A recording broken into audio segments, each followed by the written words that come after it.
Welcome to The Checkout. We catch up with previous Add to Cart guests and ask them 5 quick questions to get to know them better and leave you with a little extra inspiration to get you through your Friday. Today's checkout features Kat Hanzalek and Nicola Ommundson from Get Down. They're selling sustainable, super stylish condoms and promoting women's sexual wellness, and not an oily, chested Trojan man in sight. Kat and Nicola, welcome to the checkout. We've learned a lot about you and a lot about your business, Get Down, who are reinventing sexual health. We've got a few questions for you guys. All right, number 1, what is the weirdest thing that you've ever bought online? This is going to be a doozy. So this is excluding the 220,000 condoms that we had to order as our first order, you mean? Yeah, that was the minimum order quantity. So Kat currently has them stored in her house. So if anyone needs any protection, pop around Kat's. Also great for birthday parties, Christmases.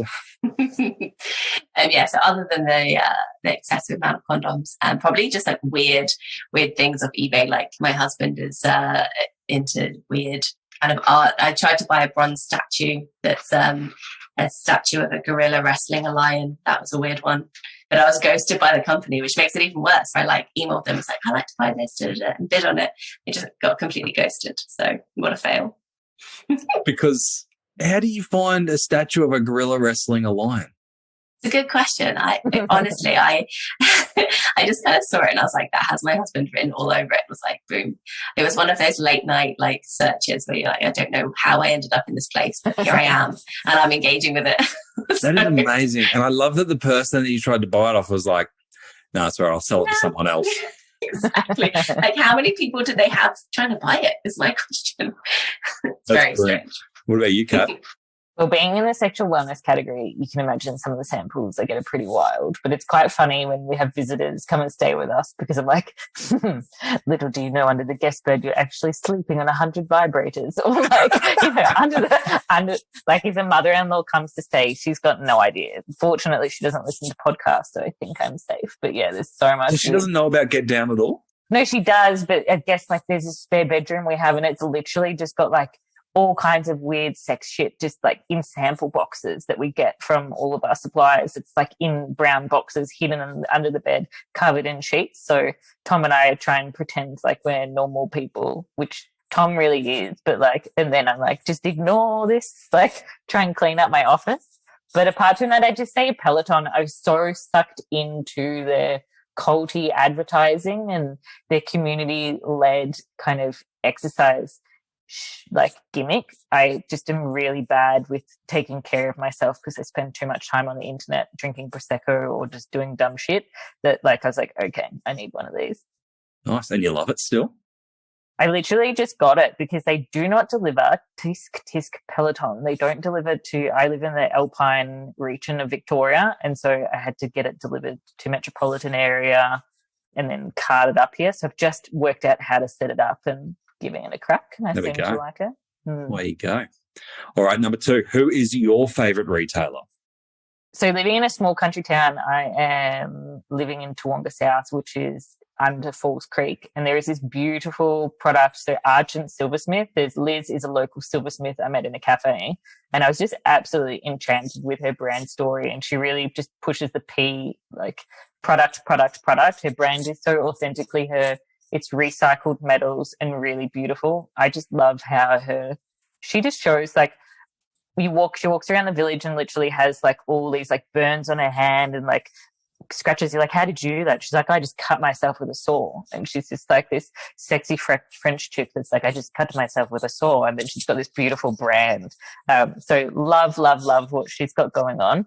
Also just love the School of Life. I'm a deep thinker and I just love their balance of content and commerce. It's really beautiful, just good for the mind, cool branding. Cool. We'll put links to both in the show notes. What about you, Nick? It's a brand called Lucy and Yak.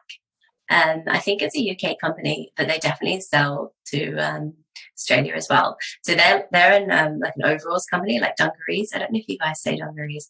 They're super cool prints, really, really, really positive message throughout. They're very environmentally friendly, they're really inclusive, and they're incredibly transparent about their supplier chain. So they're one of the brands that I looked at when we were looking at like how transparent we want to be. They were just all over it, and everything they're doing there is amazing, as well as being super environmentally friendly. And they just look fucking cool. Like every print, I'm like, I want those ones, I want those ones, I want those ones, I want those ones.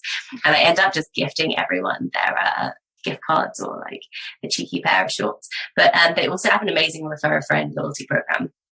Again, which leans into the kind of authenticity of the brand, is that it's one of the best I've ever seen.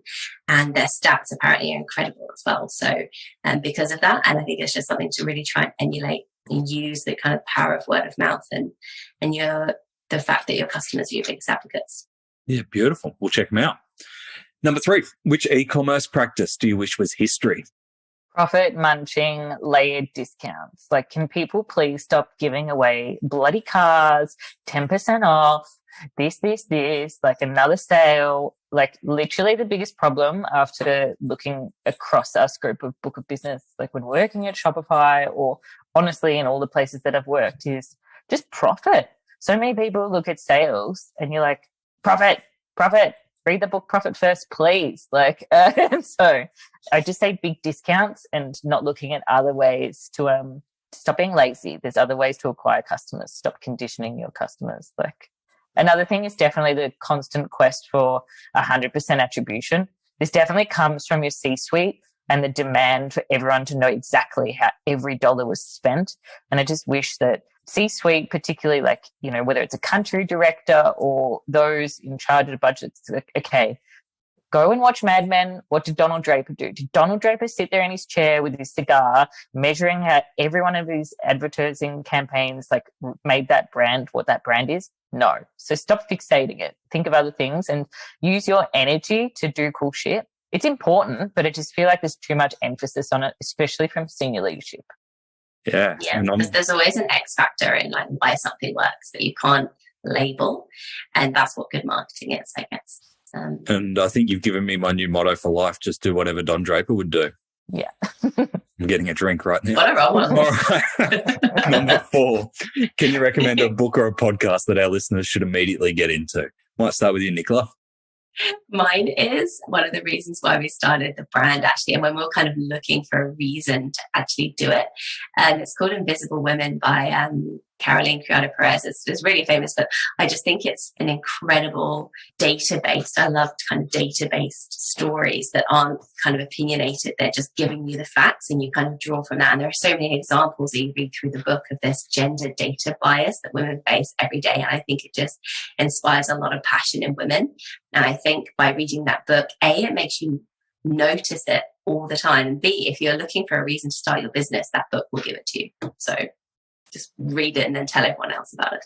Brilliant. That's a new recommendation for us. So thank you for that. Kat? I've got a couple and I'll try and keep it short, but Option B by Sheryl Sandberg is honestly the best book I've ever read in my bloody life. It's just about building resilience and moving forward after life's inevitable setbacks. For me, I feel really passionately that if you are leading any person, you should read this book.